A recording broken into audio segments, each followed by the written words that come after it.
is no room at the inn. There has never ever been any room at any inn.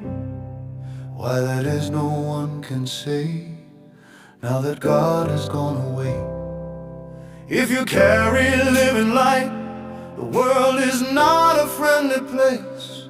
No, I cannot find a trace. No, there is no sign of kindness to be found after a certain length of time, when God is not around. God is coming soon. Soon He will be here. God is coming soon. Soon He will be here. God is coming soon. Soon He will be here. The world is in deep disarray. Why that is no one can say. We need another midnight clear. We need some inspiration here. So God is coming soon. And soon He will be here. Yes, God is coming soon. God is coming soon. And soon He will be here. No one knows the hour of His coming. No one knows how soon He will arrive. Now there is chaos everywhere. So many people do not care. Apathy and indolence go white. There is only emptiness inside. Hunger and war are both at the door, and there is only emptiness inside. Once the Christmas spirit was palpable and true. It went from heart to heart.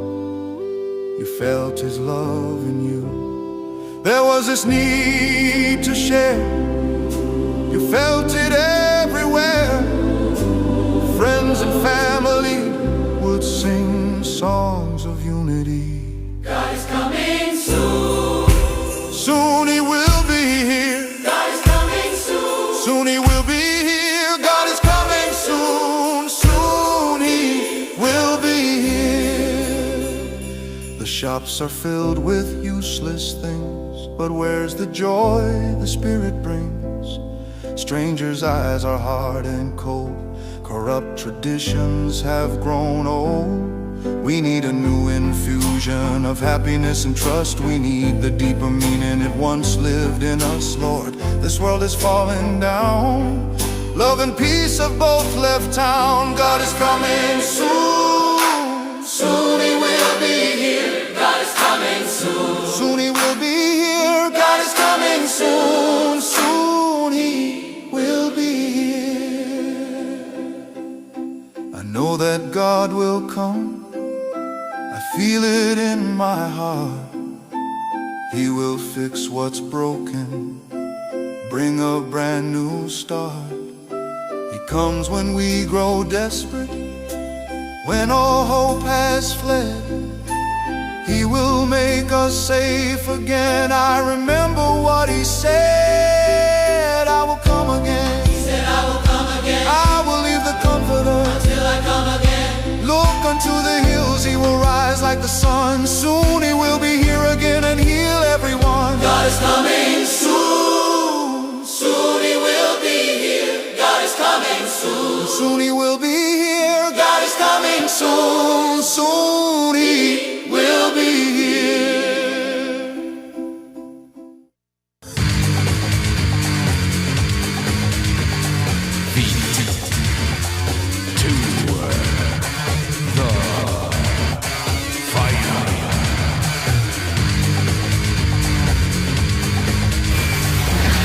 And now, live from Chicago, here is the Black Knight of Talk Radio, James Arthur.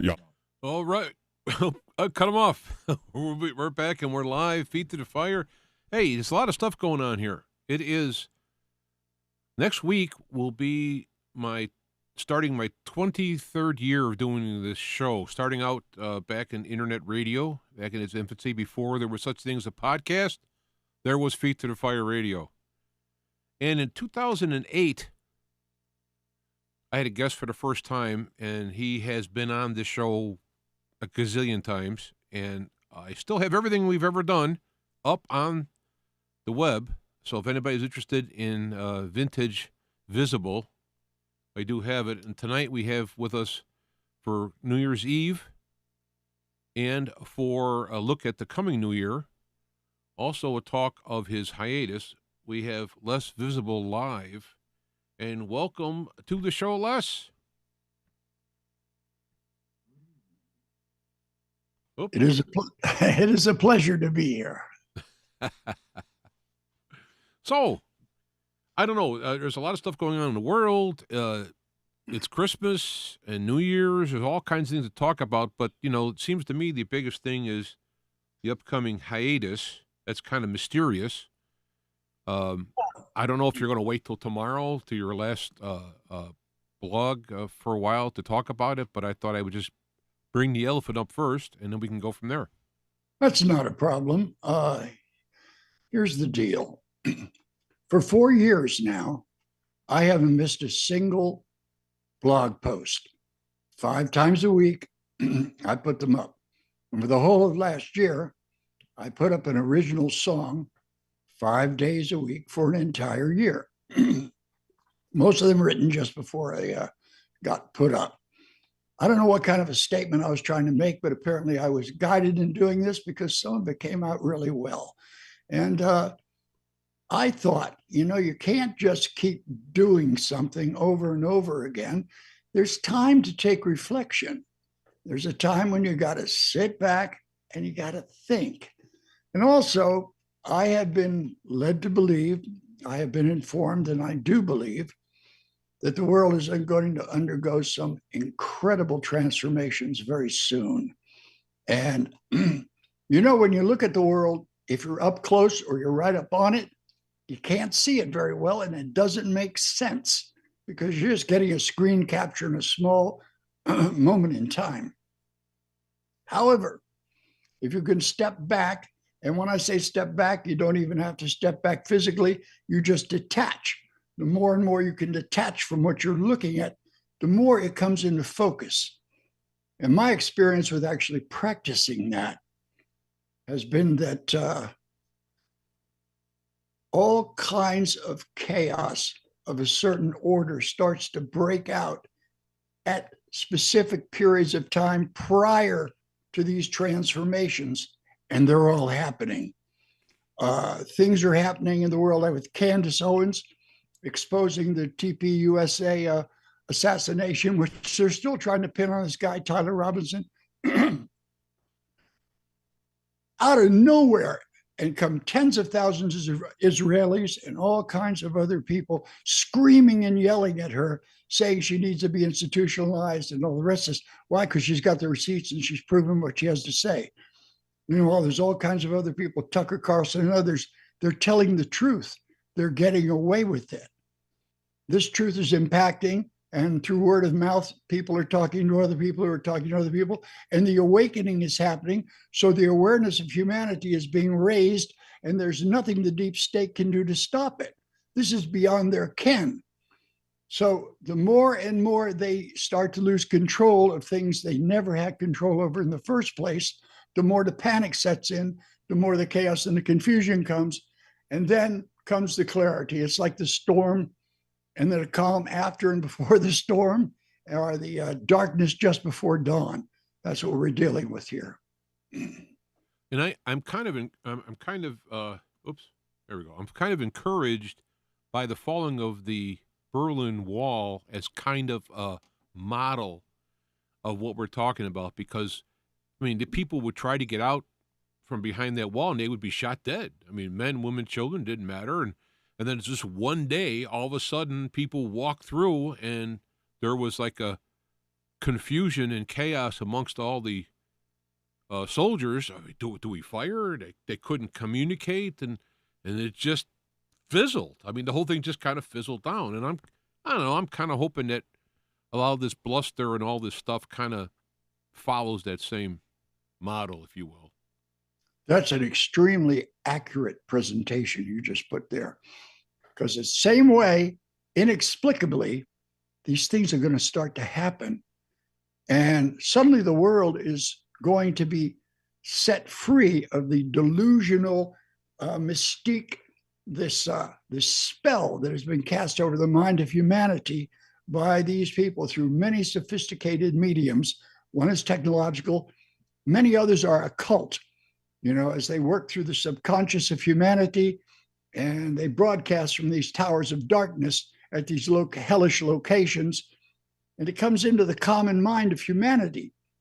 But what they do not realize is that the power of God is always greater. And so when the time comes to change, it changes. When God says change, it changes. The moment he has a thought in his mind, an idea appears, immediately it becomes a reality. Then precipitation is involved. Then it has to, come down into manifestation. That is where we are at with it at this moment. The ending of this year, 2025, is a 9-year. Okay? That 9 is the number of completion, summation. It's also the number of wisdom, the realization of the great work. But in this sense, let's just look at it, that everything's been set in place for what's to come. Because this year that's coming is a 1-year initiative, beginning, all of that. It's the opposite of what 9 is. So 9 sets all the dominoes in the row, and 1 comes and goes, toop, and knocks them over. And then all of the things, the connections you weren't making before, the things you didn't see how they related to each other, they all suddenly make sense in a blinding sense of realization. This is how I'm understanding it. So, yeah, I was just thinking about that whole kind of deal with the big fear and all that. I've had events in my life, maybe many others have, where you get this, oh no, it's going to be this, and this is going to happen, and this is going to happen, and this is going to happen, and all of a sudden, none of that happens, and it's just kind of there, So it seems to me like the only real tool evil has is fear, but it's like they don't really have a bite. I mean, I don't know. I mean, atomic weapons and tanks and stuff are bites, but I'm trying to think that people run those things, and just like those soldiers on the wall, I mean, what if they just say no? They give the order to attack and they say no. God is present in every human mind. This is something maybe people can understand intellectually, but you need to have visceral awareness to comprehend what exactly that means, that God is in every human mind. As the silent watcher, as the eternal witness. I don't care how evil you are, how good you are, or how indifferent you are, God is present there and watching. Cave de vide. Beware, God is watching. So that God is present in the mind before all thought by the mind he's in, if we're speaking of separated consciousnesses, God can absolutely control what is going on in that mind. All he has to do is think it into being. If he wants to change an entire swath of the population, he just changes the way they think. He suddenly creates an alteration or brings them to the state where an alteration happens all by itself. It's math. Everything is math. And that's what it comes down to. People do not get that God is absolutely in charge. He cannot be challenged. There's nothing you can say. There is no final court of appeal to where you can overthrow anything that God puts into being. The fact that he's letting everything go on right now, he's letting it sort itself out. But that's also a purpose of demonstration, where people get to see what happens when idiots are at the control board. You get to see what venal, greedy suckers, when they're doing this and that and the other thing, how ineffectual, impotent, and stupid they are, and how everything turns out as a result of their efforts. He wants you to see all that. And then the dawning of consciousness, the idea of a better way, the sense of brotherhood and community. And Aquarius is the age of brotherhood. So that's what's going to come into play. It's going to be much, much harder for any evil force to be able to attack the human mind when it's coming into a state of unity. It's not in a position of coming apart as it was for the purpose of demonstration. Now it's coming together into one mind. Evil will have no place in the equation. It'll have to run and hide. It'll have to lick its wounds. It'll have to climb into the caverns of the earth like Gollum, and wait it out. Then will come a time far in the future when evil will be given another run. Let it run out and do its thing, which challenges the morality and integrity of the human being. And each of us get to respond to these challenges. Many fail, for various reasons, because of their attachments or whatever else, or hostages to fortune. Some do not fail. They get promoted. Then they go to another planet, unless they're meant to stay here as a shepherd. It's one of the two. Yeah, it seems that what's happening out in the world, I mean, let me back up. I kind of pulled back from watching all the stuff going on, because it's like going around a merry-go-round and trying to watch everything. You can't, right? So I kind of just pull back, and I've noticed things pop up, kind of like as I need to know they're there. So I don't have to go looking, it'll come find me. But I've been noticing that so much corruption and so much shenanigans is coming up. It's like every day there's a new huge billion-dollar boondoggle that's coming out, and then one over here, and now it's in multiple states, and it's all coming out. And the question people have is, is anybody going to do anything about it? I don't know that, but the fact that it's all coming out, I think, is the whole revelation. Is here we're going to take off the cover, and here's what really is going on. Just about every bit of this is connected to Israel. I hate to keep hammering on that horse, but this Somali fraud thing, they set all that up. They were behind bringing the immigrants here in the first place. Then they're the ones that helped them get set up to this. A bunch of people who can hardly read with not very large IQs did not set up this incredible system, okay? And now they're claiming that they're the ones who exposed it. See, they're our best friends. They came in, yeah. After they created it, now they've come in and they've revealed it. And of course, they know all about it because they did it, okay? So here's the latest. They got this apologist. They put glasses on him so he look intelligent.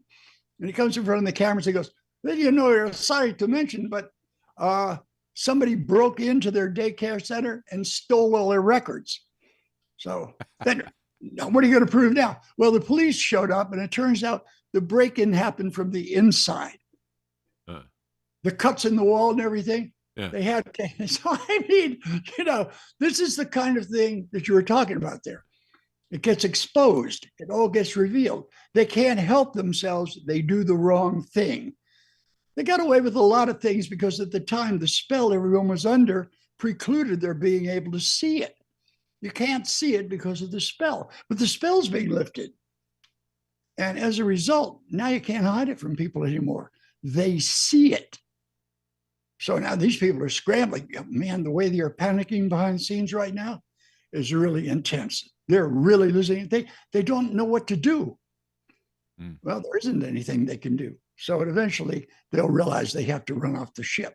So just like their archetypal symbolic totem animal, they're going to come down off the guy wires and then disappear into the sewers.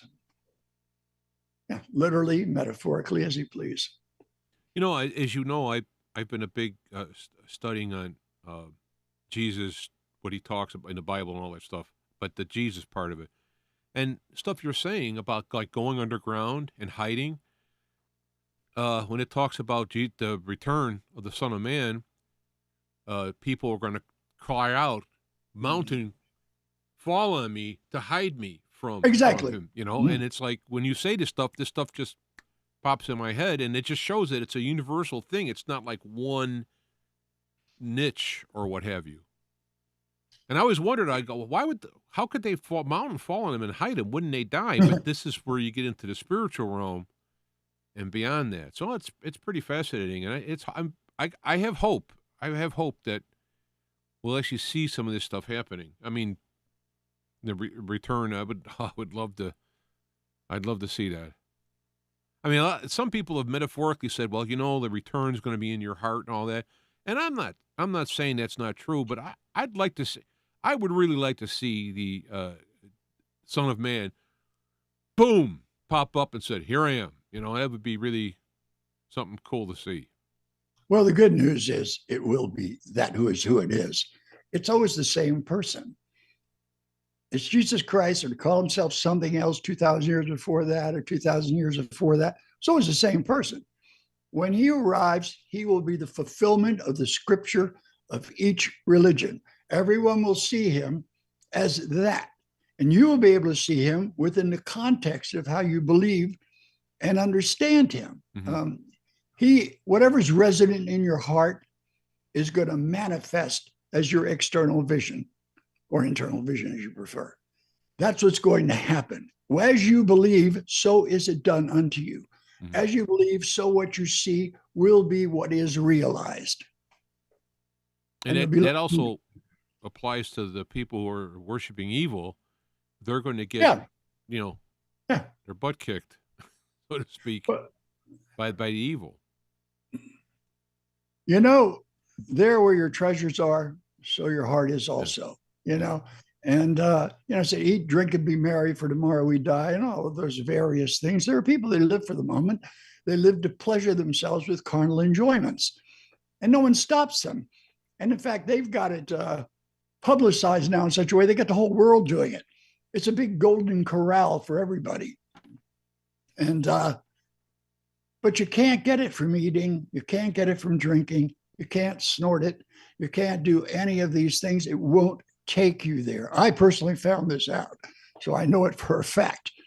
And you can get people to do the wrong things, and they have done that. You can program them through the educational system, through higher learning, through social environments. You can program them to accept bad behavior as the right way to go about things, like greed is good, or you got to look out for number one. All this kind of stuff that they subtly put into the mind of the people. But when reality arises in the mind, then that spell is broken, and it's no longer in a position to convince them of anything. And this is what these people have to deal with.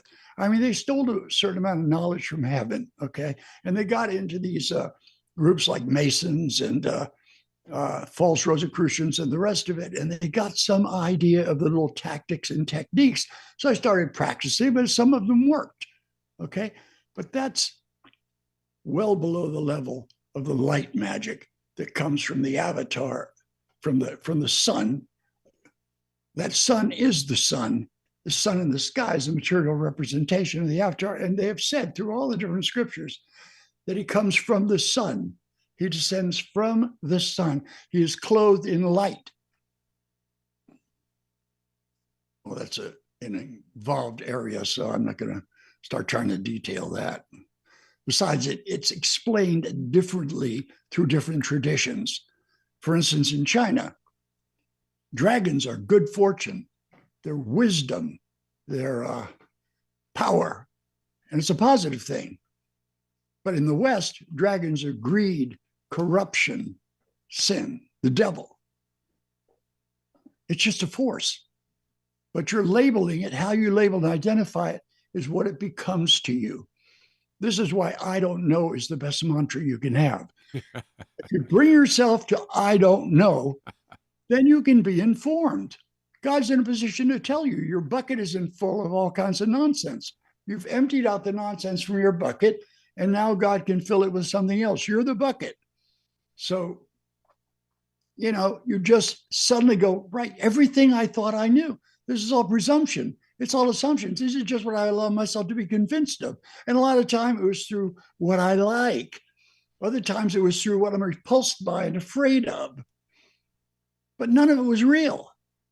The only thing that's real is what my higher heart tells me, what it speaks to me through the intuition, and I can't hear it if I got a lot of voices in my head. So you do this snorting technique. Every time a thought comes into your head that is in any way troubling, you toss it out of your head. You keep tossing it out of your head. Eventually your head becomes empty. And then what's really been there all along can reveal itself. This I have found through personal experience. Yeah, all all the noise and everything. The still small voice is the little bit Yeah. you want. I might have said this already. Excuse me. But then you're talking about not knowing anything. Story of Socrates went to the oracle, and one of the oracle. It was Delphi. said that Socrates is the wisest man on earth. So that he didn't agree, right? So he went to the oracle, and the oracle said, yes, he was the wisest man on the earth. And it really troubled Socrates because he thought the oracle would speak truth, but he knew he wasn't the smartest. And then he figured out the reason why he's the wisest man in the world is because he knows he's not the wisest man in the world. I'll never forget that. I love that.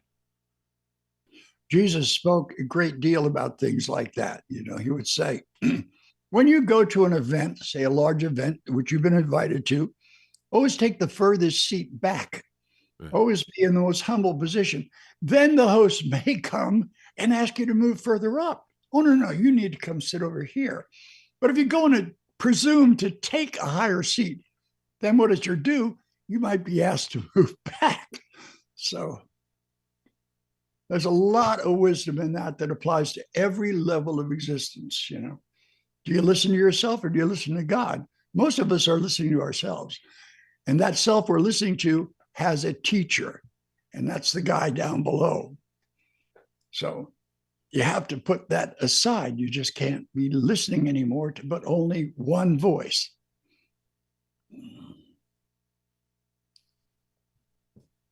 So as you look toward this next year, and I'm not asking for predictions or whatnot, but as I see the volume get higher and higher, and the exposure and the falling and failing getting up there,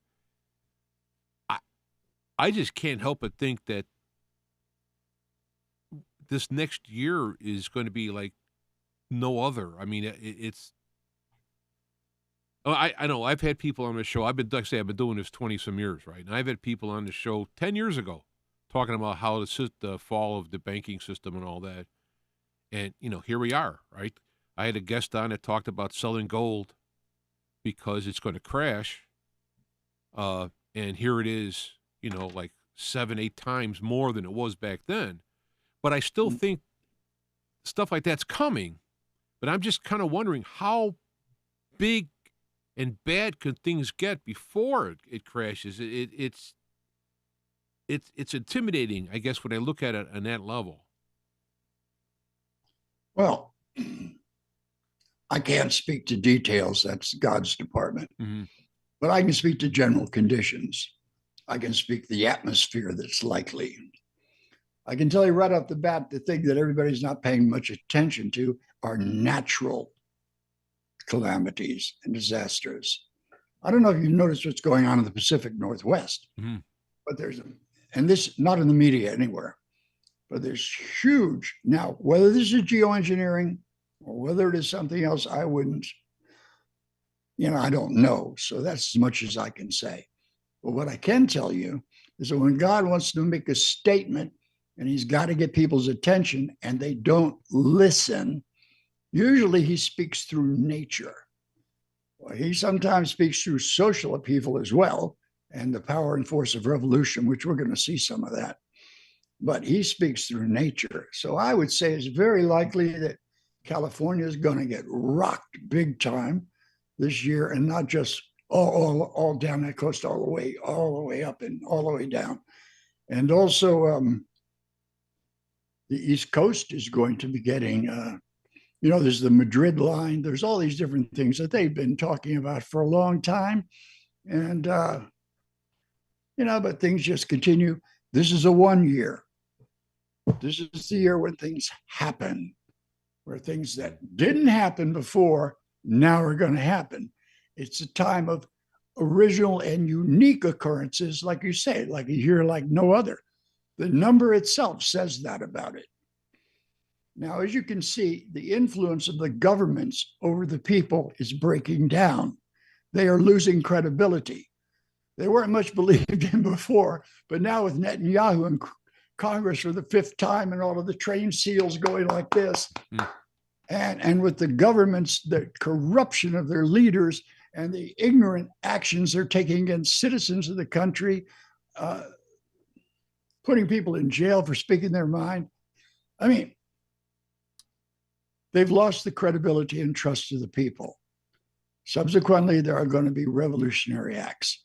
There are going to, the government is either going to collapse under its own weight, or it's going to be stimulated in that regard.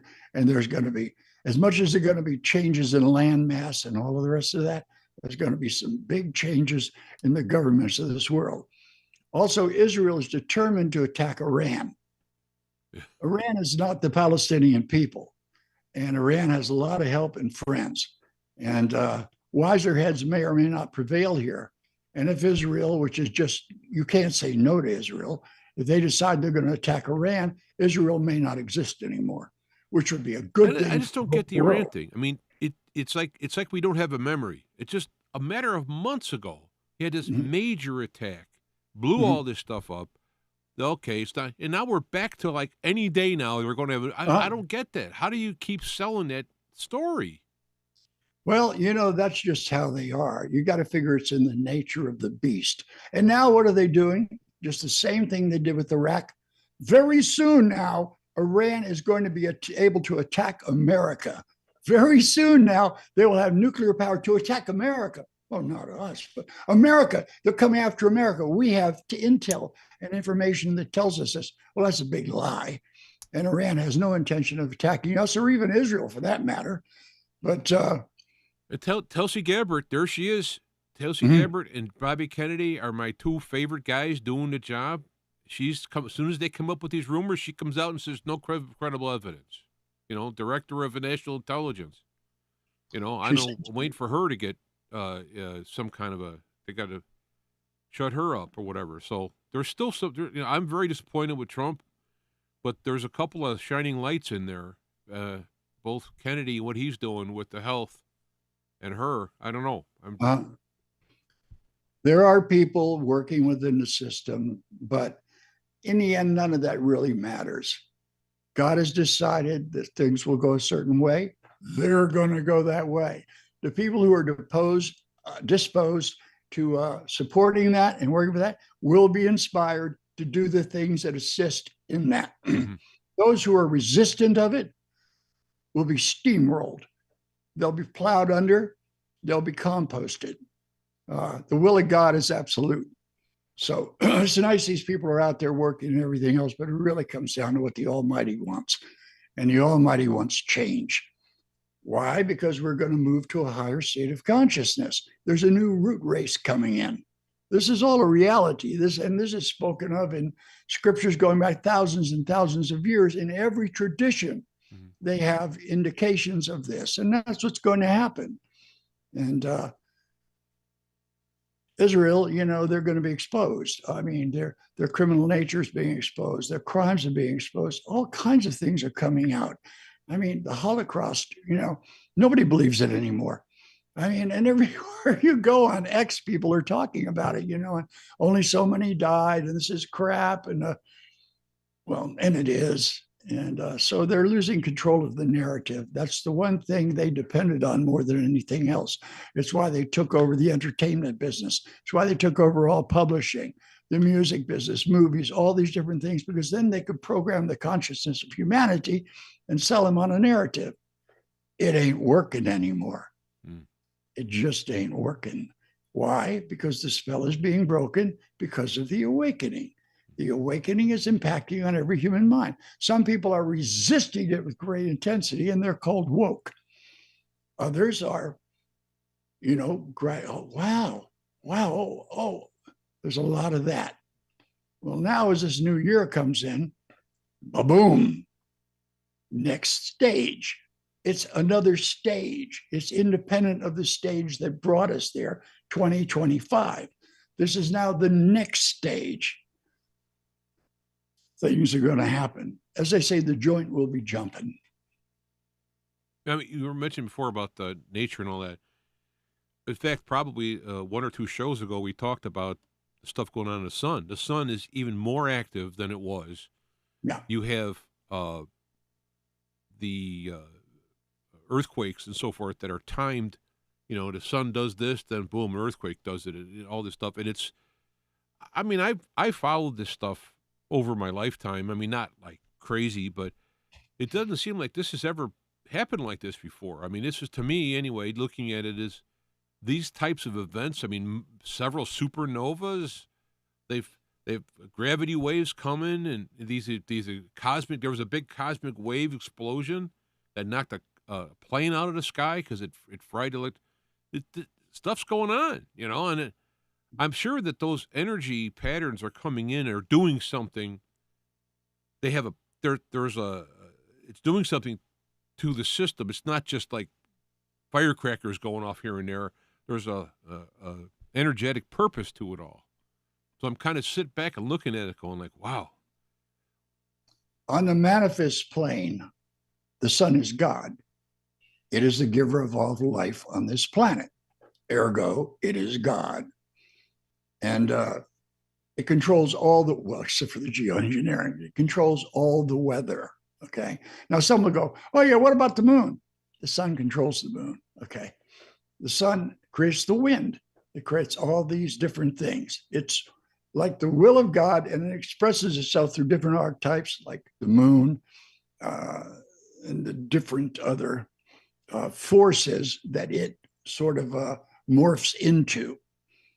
And above that is the spiritual sun, or sometimes they call it the black sun. It's just too bright to see. You cannot see it. You see just nothing but blackness. Well, that's where the will of God transmits itself to the physical, material expression of God's will. And so all this jumping around in the sun, all these changes and phenomena that can be seen, that's all coming from the top floor. Okay, comes down to the next floor. We got the memo. It goes into action. Not a bunch of argument or any of the rest of that. Argument is what happens the other way. Down below, that's where you get argument. Okay, because that's all it is a big argument. Chaos and confusion. Above that, everyone's in agreement. They know what a good guy God is. I mean, they serve him, and over periods of time, they've come to learn how really beautiful and wonderful he is. So they're all in accord with this. And they also know what it leads to. I mean, we look at something and go, oh, that's tragic what happened over there. But because that happened, this happened. And then this happened. Everything's connected, just as we are. There's just one of us, but we're varied into different expressions for the sake of, having a world. It doesn't make any sense. You can't have one otherwise. So God splintered in all these different parts, and now you've got all these pieces dancing. And it's a symphony. It's a dance like a ballet that it has a message. And that is what we're going through. We are fulfilling the message of God as it is written into the schematic of our being. Or we're resisting. You do one of the two. You resist, you get worn down. Otherwise, you get filled up. Seems like a no-brainer to me. Yeah, well, it's funny is I've used phrases like God's going to use you, whether you like it or not. Whether it's a good example or a bad example, that's up to you. So you might as well go along with the program because it's going to be less painful and more beneficial. Exactly. That's what you said there is exactly how it is. And if you're resisting, your resistance causes you to become a clumsy, bumbling fool because you can't both resist and go about your business at the same time, okay? It's like some people can't pat their stomach and chew gum. And evil's like that. Evil only has a partial picture. It doesn't have a wider picture of how things work. So it's blind in one eye, and it can't see where it's going if it turns that way. So evil always destroys itself. Mm-hmm. Mm-hmm. It's set up that way. That's what, the phrase sin leads to death. If you take that little thing and you pull it out there, it's like if you're resisting and you're going against it, it's going to eventually die your relationship, die your business, your family relationship. I mean, there's a death of various ways depending upon how it happens. So you might as well not fight it. But people aren't smart enough to. But I noticed people that are good people. They live in fear. You know, they live in fear, and fear is more important than the knowledge or wisdom that disarms the fear. It's like, okay, maybe that's true, but what if it isn't? You know, type thing. And I really kind of made a commitment to myself years ago to go along with the non-contradictive evidence. You know, follow that. No matter what the fear is, look at the actual data available. And that means historical, and of course, in God's sense, God said it always will be there. You know, you mentioned, that's another thing I was going to mention then when you were talking. You said something about when God says something, when he's going to do it, bam, you know, it's going to happen. Well, it reminds me when Jesus healed the people, they didn't when he went to heal them, he didn't start going like this and moving and, you know, it was like they immediately rose and took his bed, you know, and walked. I was like this immediately. Mm-hmm. And I think that, again, I use that as an example of what, when the time comes, things are just going to happen. Mm-hmm. So I'm encouraged to hear you say it too, you know, because what's in my head, I do like hearing other people saying things, you know, too, you know, so that, I don't know. Yeah. Fear, once again, it's limited view. You're not seeing it all. So of course you're, you know, apprehensive about something you don't see or understand. Well, this is an old axiom or teaching that I have gotten from the occult sciences. It goes way back. That fear and love displace each other. If you have love in your heart, fear cannot enter. There is no fear. This is why you have to be like the child, become as a little child with God. He's all-knowing. I know nothing. God knows everything. I don't know anything. Absolute trust, love, okay? But if you're separated from this idea or concept, to the degree you're separated, that's the degree to which the fear intensifies. So the further you get away from God, the more fear you have in your life. The closer you get to God, the less fear you have. And in the process of reincarnation and all these lives, one life after another, that is one of the cardinal lessons that you learn. And this is why eventually, like the prodigal son, seeing the conditions of their own stupidity got them involved in, you suddenly turn around and go, well, I'm going back to my father's house, because in my father's house, the servants ate better than I'm eating now, okay? So, and as he turns to go back to his father, well, he runs into a little bit of rough highway. This is going to happen. But he's had a vision, you see. He's seen it. And he knows that he's just going to go back there anyway. And once you have that determination, it becomes extremely easy. When your mind's not made up, it's difficult because you're fighting what you want to do and with the other part of yourself that doesn't want to do it. That brings the stress and the strain in and the effort, and it makes it very difficult. But if you love it, if you really enjoy it, if you're being drawn to the one thing that is more important to you than anything else, it becomes a breeze. But off you go. And God tells me this over and over again. He goes, rely on me, Visible. Look, I see that you have this problem with this. I see that this troubles you. Here's what you do, Visible. Just rely on me. I am more present in you than I was yesterday. Soon I will be far more present in you than I am now.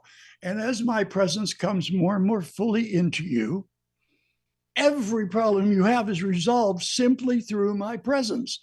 You don't have to worry about doing anything. There's nothing you have to plan for. You don't have to make any arrangements. All you have to do is not get in my way. Don't hinder me. Let me do this job by coming into you and transforming you through my presence. My presence is so much more powerful than your own, okay? So you become absorbed in me, and that part of me expresses through you. And all effort is gone. All stress and strain is gone just by my allowing it to happen. Well, now a lot of work has to go into it first. Of course, you got to search for God before you get to where he starts talking about his presence coming into you. You've got to have certain conflicts resolved. You've got to walk through darkness, probably not even hearing a voice most of the time. And on faith alone, you just got to stay at it and stay at it. But then the sun comes up, you can see everything in clear definition. It just gets easier and easier and easier. You let God handle it. Like he said to me, he says, I handle the details. You let me handle the details. Your job is you let me handle the details. That's your only job, Visible. And pay attention. I want you to pay attention. It's very important. And what do you really have to pay attention to? Relying on me. I like your saying, faith, certitude, and perseverance. Yeah. I've said that. Certitude and determination. Yeah. Yeah. I've said that a lot. You know, just saying it has some kind of a thing to it, you know?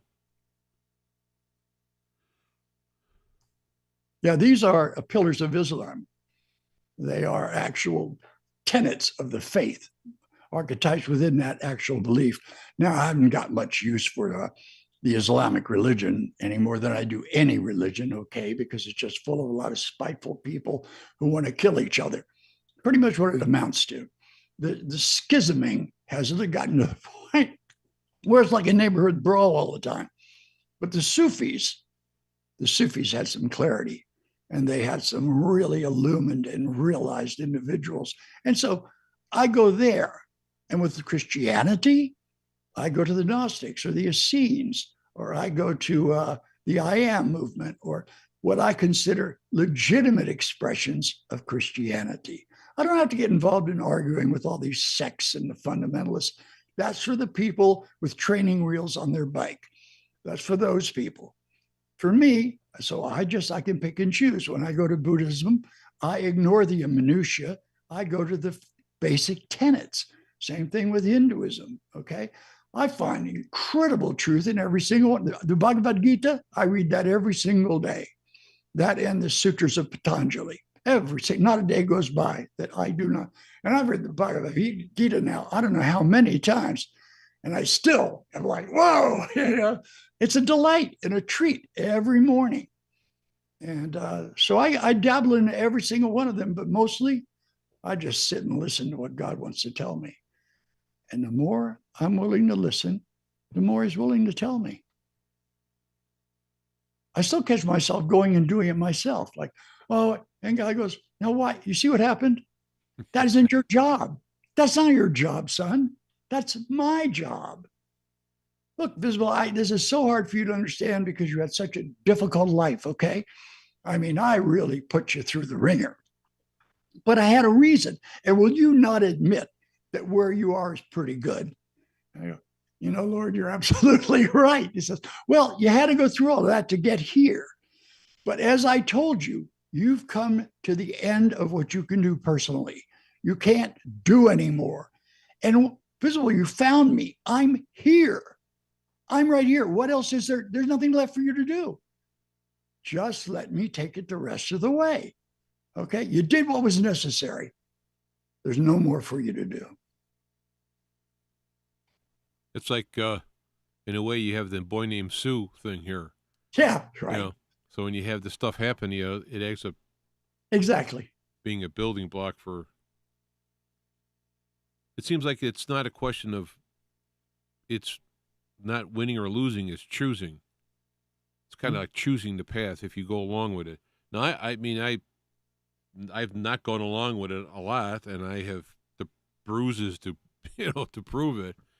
But then, I wonder many times when you could be told something, it's so much different when you go through it than simply hear it. That's discrimination. Learning how to make wise choices. You're doing fine. I listen to you talk and I look at you. I can see your eyes and I can see the care.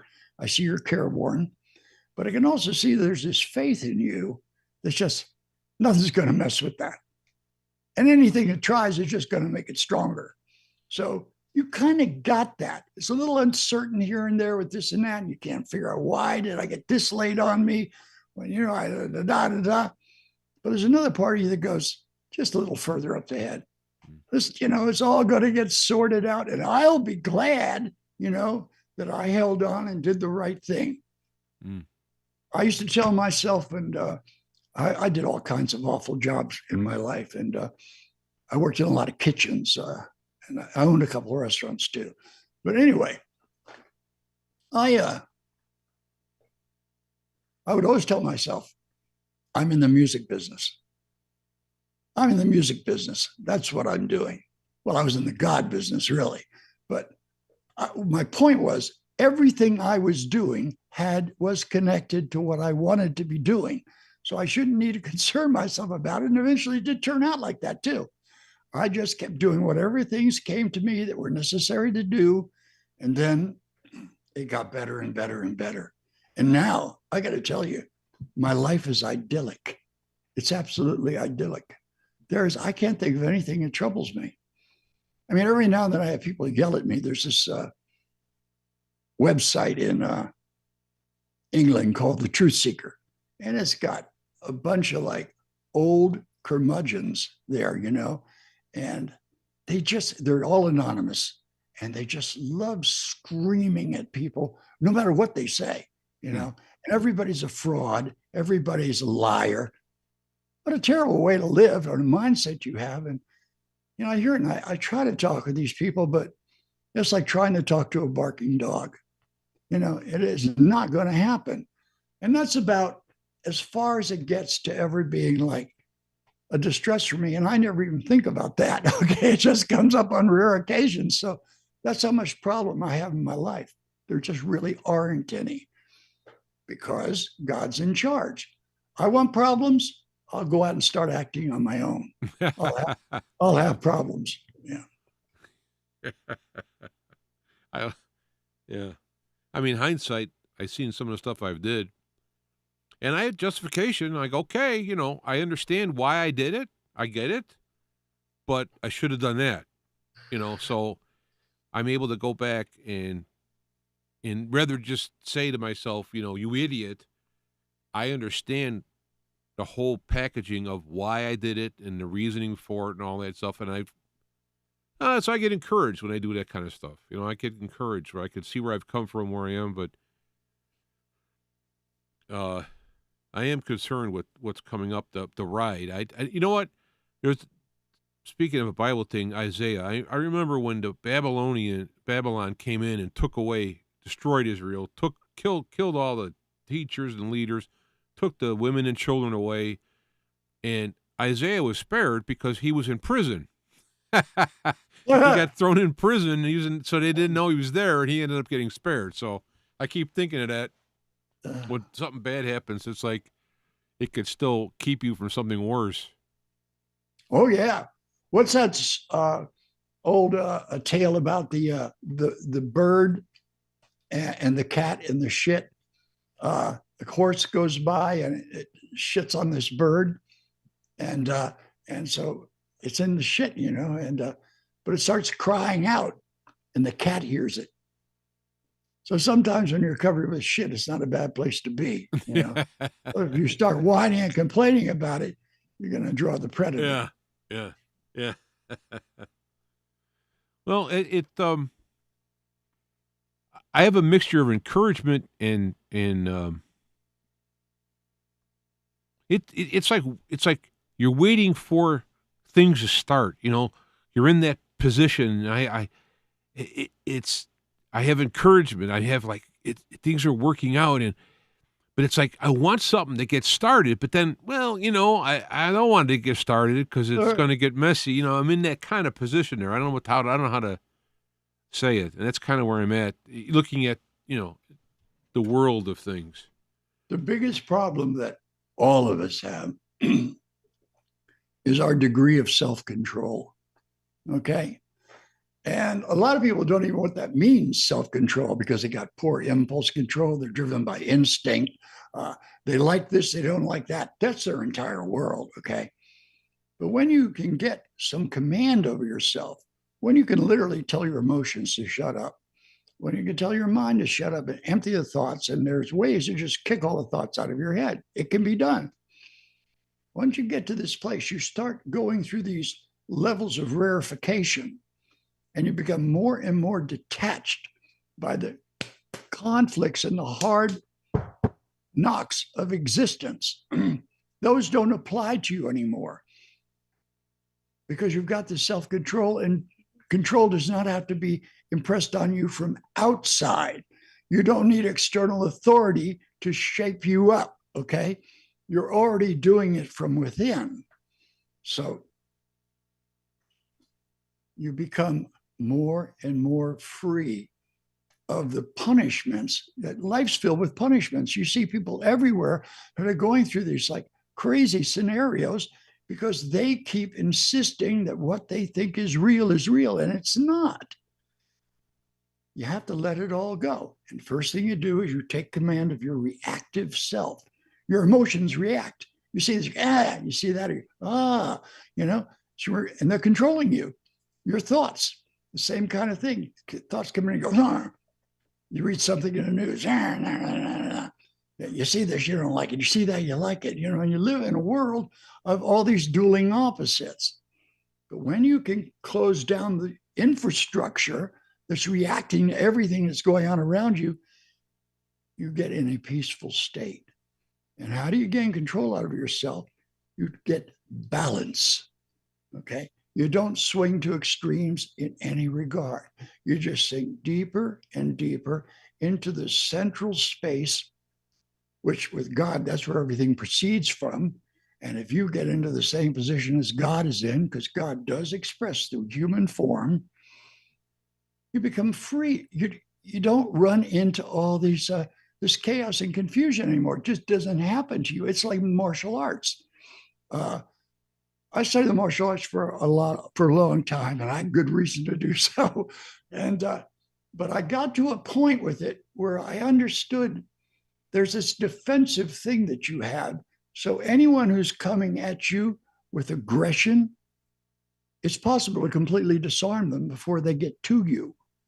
You're not who they were looking for. They get confused. They mistaken identity. Oh, that's not, you know, because the same mind is in everyone. And if you still that thing in your mind, that relates to everybody else's mind. We're all in the mind of God. Become like God. How do you become like God? Exhibit the qualities of God. Okay? God has qualities. That's the best way you can know and understand him. So you go mercy, check, compassion, check, love, check, honor, integrity, all these different things. You live in this respect, okay? And then all the things in life that come and hammer on you because you're not doing what you're supposed to, which is taking control of yourself, okay? They're going to hammer you into shape if you don't hammer yourself. And I figure the best thing is let God hammer me. And now you sure did. So now he says, well, I don't have to do any of that to you anymore. Because, well, now I'm just doing the final touches.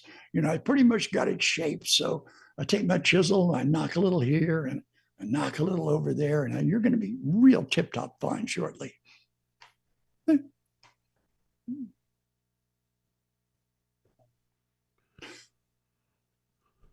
I just was doing something here with the numbers on the control, and I got the I guess when you actually sit down and you want to talk about it, about what to do and all this stuff, it's that's a problem, so to speak, to be able to sit down and try to problem solve it as opposed to allow it to come forth.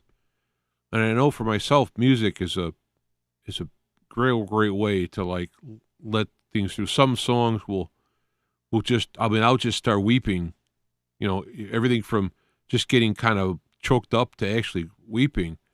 And I'm kind of amazed how that happens. And it's not that the song, it's hard to explain. It's almost like there's a resonance that happens at that moment, you know, and there's that way for God to come through, just give you a little, you know, give a touch until that closes or something, and it's hard to explain. And I know there's certain songs that do it to me, and sometimes the songs don't do it consistently. Like that part of the song doesn't. It's just it's hard to explain. And you've been doing music for many years, and I really love what you're putting together. How does that music vibrationally, or however, I mean, how does that get through the muck? Is there some kind of... Well, it depends on where your music's coming from or what you call music. But anyway, if you're talking about the higher expression of it, it's all based on the music of the spheres, the planetary symphony that's always playing, the harmonic interaction between these forces. In the human vehicle, as it's making music, what's its objective? Harmony, symmetry,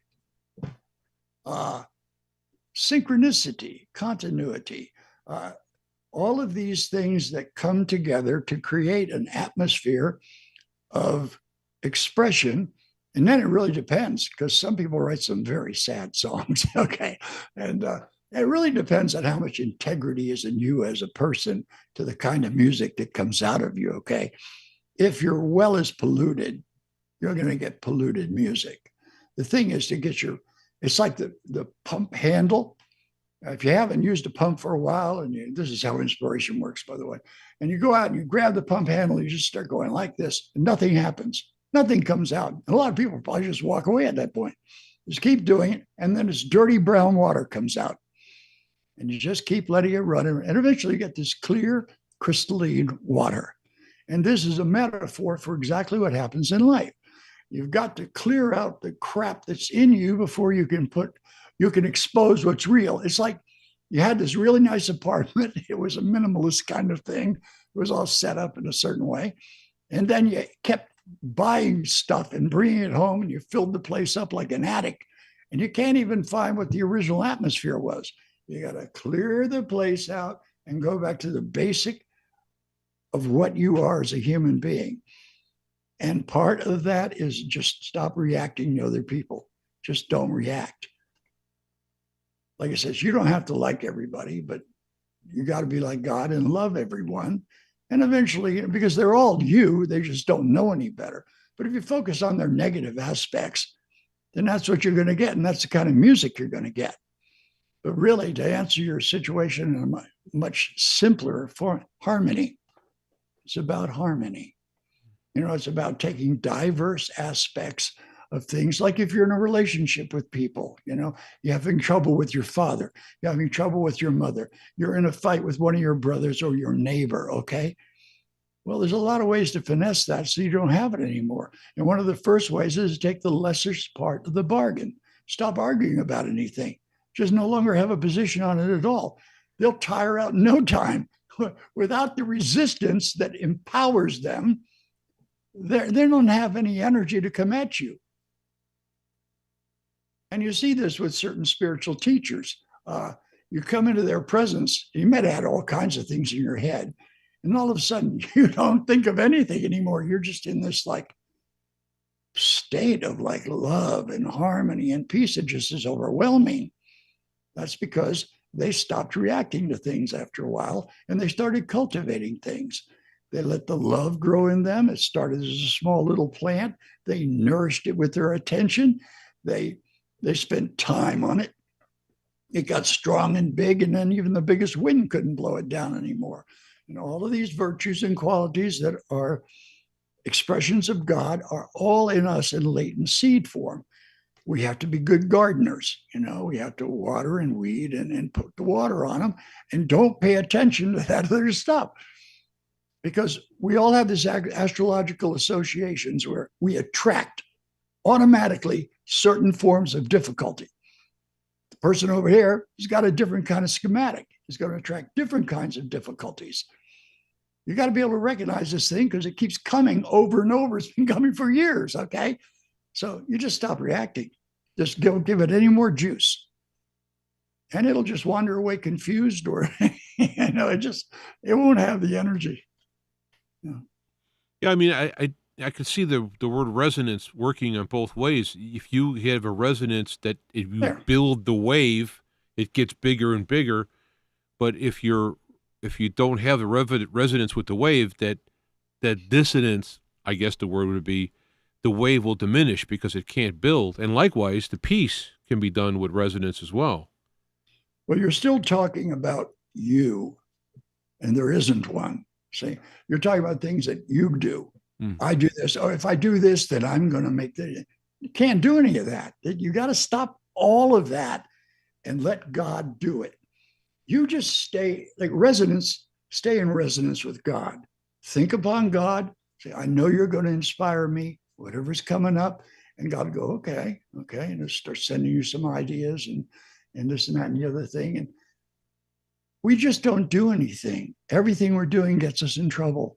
Okay. We try to finesse or strategize how to get around this. What are we going to do? But we don't know. So we constantly make no, that's a good point. make the situation worse. You're trying to get out of the way. You're still trying, Yeah. So that's a very good point. I like that. God's there. Here's another thing we don't get most of the time. We don't realize that God knows everything about us. He knows so much more about us than we know about us. And we seem unable to trust that. He's God. How can he not be completely informed about everything? Well, if that's the case, then he knows everything that's right for me. Do we not trust that when we say, okay, Lord, I'm going to leave it all in your hands and you'll handle it from here? We just don't trust enough to do that. It hasn't worked out pretty well trusting ourselves. So, trust God and tell him, I know you're listening to me. I know you're listening to me. And I'm going to leave all of this in your hands now. Okay. And I'm not going to trouble myself about doing because I haven't done it. Let's face it, Lord, I haven't pulled it off. Okay. So if you will just do that, and if you can show me how to not get in your way, if you can have little reminders that alert me, like, oh, I'm doing it again. Yeah, that sort of thing, God, that would really be great. He's the ultimate Post-it note. He will do everything that you ask him to do. And he may not do it the way you want him to. And then immediately you figure, oh, well, he didn't do anything. No, he's working on everything all the time. Just trust it. It's later on that you get the real goodies, where you can actually see it in action. And initially you don't. He's got all kinds of poseurs that come at him. He's got to put you through your paces. He's not going to go, okay, I'll trust you with the vault. That's not going to happen. He's going to take you. He's going to take you to the stages of trust because let's face it, none of us are trustworthy at this point. Okay. Yeah. We got to be able to be trusted with all that. So, we have to,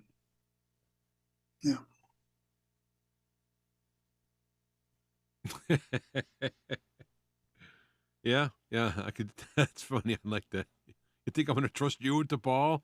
yeah. But yeah, I think probably as I look at it, maybe the desire to try and do it right is not a bad desire, but you have to be able to, and the way to do it is to learn, to let it sink in and learn. But I guess my problem has been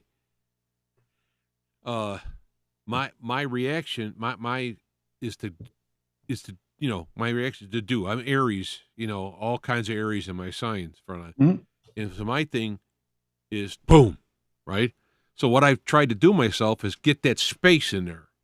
And I asked God one time, I said, look, if you could just give me a little space and let me realize that space, then when I'm reacting, I can go like this space is here and go, oh, and then I could pull back. It actually happened. I got that little space there. And now if I still go on, okay, that's on me, right? But if I get that little space and I listen and I back, then that's something learned. And that actually happens. One of the most difficult things is to understand how the process works because we take what we think we know and we hear, okay, that's got to be how it is. But we're not correct at all to begin with because we have no idea what the big picture is. We don't know how it happens. So we think, okay, well, if I'm going to let God handle everything, then what I'm going to do nothing, huh? And I guess I don't have to worry about taking care of my family. God will take care of that. I guess I don't have to go to work anymore. God's going to take care of that. All this it doesn't work like that. Okay. You're guided. Okay. You go right on doing what you were doing all along, but you've got a new awareness in your head now. You're thinking, God's going to let me know at any moment. God's going to inform me if I'm going right. Otherwise, I'm going to go as I've done because this is a proven course here. I'm not going to react anymore because that's another proven course. I'm not going to let certain things overwhelm me because that's another proven course. And so there are a lot of things you can already fix right away, just simply not doing them anymore. And then the other things you kind of happen to know that, when you eat, you should not eat with bad feelings whatsoever because you're going to put those feelings into you. You should eat calmly and serenely. You should chew your food. Most people don't. So eventually in their life, they're going to get gastric problems, because they don't chew their food properly. And same thing with breathing. They have to learn how to breathe properly, and if you're a singer, you know much about music, you know about breathing from your diaphragm already anyway. And or like Steve Martin says, God, breathing from your diaphragm, that's got to be really hard. He's talking about female singers. Okay. Anyway, yeah. So you do what you happen to know, okay, this is right. This has always been right. You do that. This has been problematic. Stop doing that. Okay. It's like people who think about drinking. Well, I have to drink. I have all these problems. Your problem is you're drinking. Okay. That's why you got all these problems. And, I know this one inside and out. Okay. I have gone to excess in every way that you can imagine. Okay.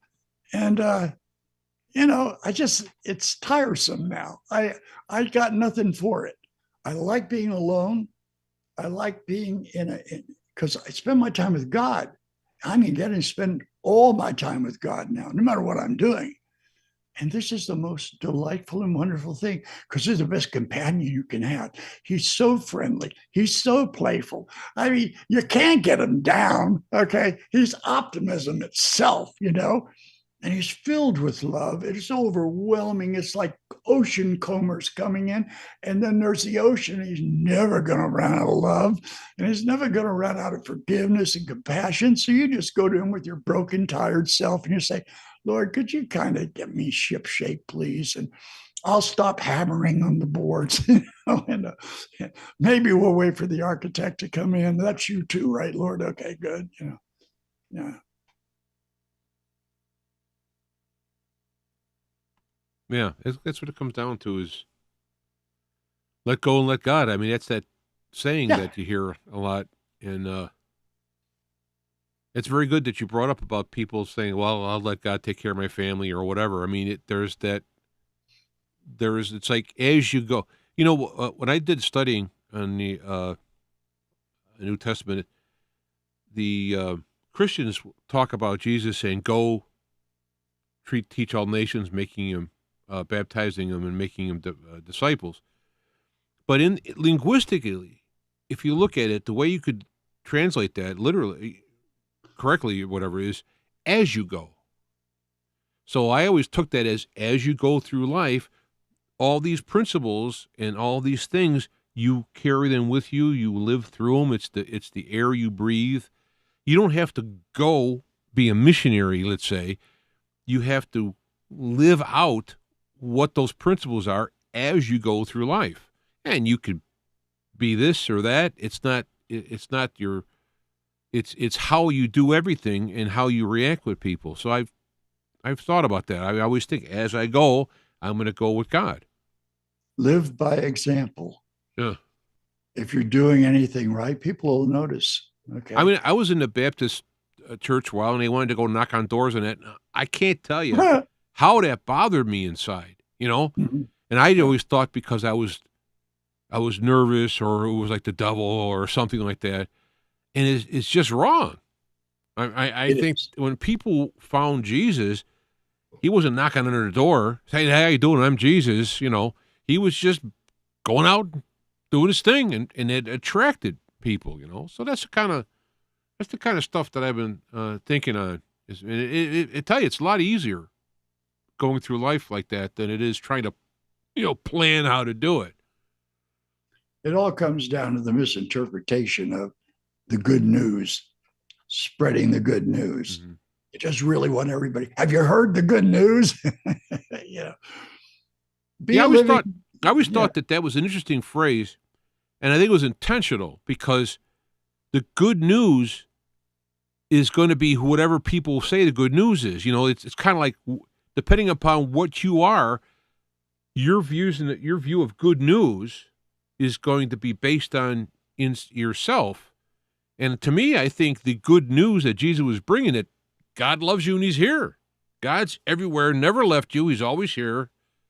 That was the good news, is you don't have to be a certain holiness. You don't have to do a certain amount in a church or read a certain, you don't have to do this for God to accept you. That to me is the good news. People are insecure. Okay. And this is why they have to build structures. Okay. They've got to build these churches and they got to take these dogmas and doctrine and explain them over and over again in many, many different ways. And then they divert from this person. You get this schism here, this schism there. And it just goes on and on. You got to look at what's the result of this. Have I made things better? Has my efforts in this direction made things better, or has it made it worse? You just be very simple. You just love people. If you're really loving them, that love has a palpable atmosphere to it. It will transmit. Now, they may not feel it right at the moment it's occurring, but it'll go with them, okay? And it's the same kind of thing with prayer. Prayer is the most powerful magic on earth, but people just underestimate it because they lack faith. You pray believing. That's why they say it. Believe that it is done. What did Jesus say? It says, it is done because of your faith. It is, I have done this. If you pray for anyone believing, that prayer is going in an action. That's going to happen. I know I don't like talking about this so much, but I pray for people all the time. And I have seen results that are unbelievable, just unbelievable. The very thing I was praying about for them, and then weeks later they come back and go, do you know that since we had this talk or whatever, it's all gone? I mean, there was this person, he had terrible depression, and I know how crushing and bad that can be. And I like this person. And I went to God and I said, please, God, help this person with this depression. It's really and then I heard from them just the other day, and this was after, weeks when they had first mentioned it to me, said, since we had that talk, I haven't been depressed. It just went away. And I'm thinking, well, how can that not be connected? Then again, I got dozens of other things like this. Okay. So for me, there's this confidence, I pray for someone, it's going to get done. I know it will. Okay. But it may not get done right away, and it may not get done in the fashion that I thought it might get done, and all of this, but you can change the entire world through prayer. You can pray for President Humpty Trumpty, and well, that may be a bigger job there. Okay, it might take a little time, but be prayerful about everybody. Be loving toward everyone, even those who hate and despise you, as Jesus says, because it's like heaping coals of fire on their head. That's what the Buddha said. So regardless, I mean, you may not want to essentially do that, but when you wish people well and you wish them blessings and they hate and despise you, it's not going to turn out well for them, but you don't have a part in that. So actually, let me ask you something, because one of the things I thought about when I'm praying for someone is that I'm seeing something. There's a problem there, and I'm praying for them, for God to help them. But God knows that they need that, and I'm not asking God to change his plan for that person because I want it done this way. I'm just kind of doing a generic plan of intercession, like this person needs help. And it does say that if you pray for people, things get done. So I'm kind of, how I kind of word it is not specifics. I play for healing and happiness and stuff like that. I mean, I kind of, because it, and I want your opinion on this, because it sounds to me like I'm going like, okay, this person has this trouble. I'm praying for them. God takes the trouble away, but that trouble was actually working in their highest best good. So now it's not going to be as good. You know, this is my brain buzzing around when I think of this stuff. You don't know any of that to begin with, and it seems like you're overcomplicating it, if you ask me. Yes, yeah. Because see, you just leave that in God's hands. Yeah. You're not here to decide how God does it, or which way God's going to do it, or whether God. Oh, do you think God understood me? Concern yourself with that. You just God is, think of him not as a person but like as a magic 8-ball. Okay. And you say something to it and then it answers you. Okay. You don't always get the answer you want, but you definitely get an answer. Mm-hmm. And it's the same thing with prayer.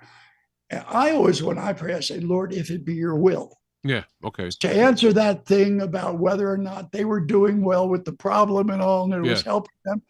I say, I can see suffering here, Lord, or there is some difficulty, but if you be your will, because you may have another plan, would you please affect this? And that takes care of it right there. Yeah. We got to become lawyers in a way. Yeah.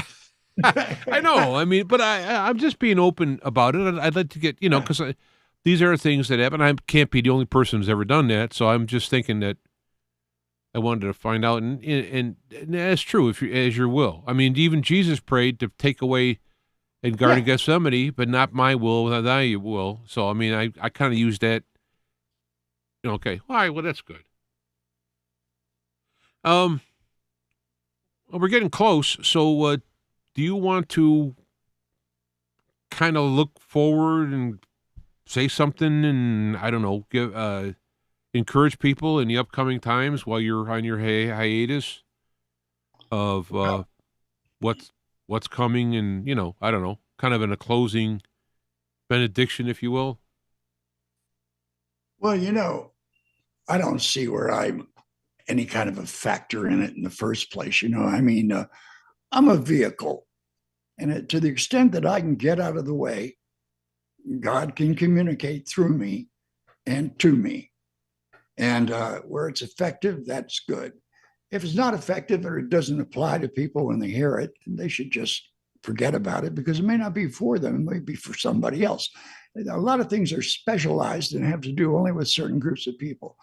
So whether I write these posts or I don't write them or not, and I've had a lot of people tell me that they really appreciate them. And I mean, I've had a lot of response to this, and they would hope that I would keep on, but they understand why I might have to take a moment or two. But I don't actually have to take a moment. It just seems to be happening. But whether I'm around or not, God certainly is. And God is present in every single person out there. And if you got any kind of difficulty, go to God about it. If you're a rogue and a scoundrel, that don't matter. You can go there. I mean, some of the worst people that have been on the planet have been completely transformed by God and are saints today. Yeah. I mean, I could give you story after story about this kind of thing. God makes it a business of setting people up in a certain way and then refashioning them and making a perfect work of art out of them is what he does. People just don't seem to understand that. Well, why would God be interested in me? Well, God's interested in everybody. He has this intense interest in life. And if you're interested in him, that really gets him going, okay? Because most people don't even pay attention to him, or else they get into this whole religious aspect, oh, Lord, I'm repeating this for the 10,000th time, Lord, and, and God, God's like this little kid inside your head who can do everything, okay? He's very open, he's listening, all of that. You just go to him and say, Lord, I've been thinking we need to expand our relationship. We need to intensify our relationship. I'd like you to be more a part of my life. I'd like to be more intimately involved in everything I think and say and do. And that's similar to a prayer that I pray differently all the time, but it's pretty much the same thing. Please enter into every aspect of my existence, and let me see you there, peering around the corner out of every situation, of every thought, every emotion, every event. So I can see this is what I'm looking for, Lord. Well, kind of communicate that energy and enthusiasm to him, and he'll react. No prayer goes unanswered. He answers every prayer. But like if you, well, Lord, I'd really like it if you'd take care of this here, Well, he's probably going to be a little glacial about that, okay?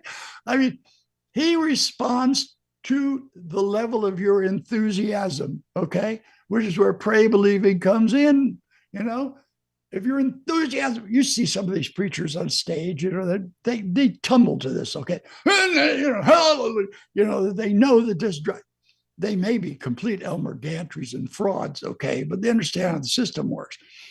Anyway, God's there. Show him some enthusiasm. Show him some love, as they say, okay?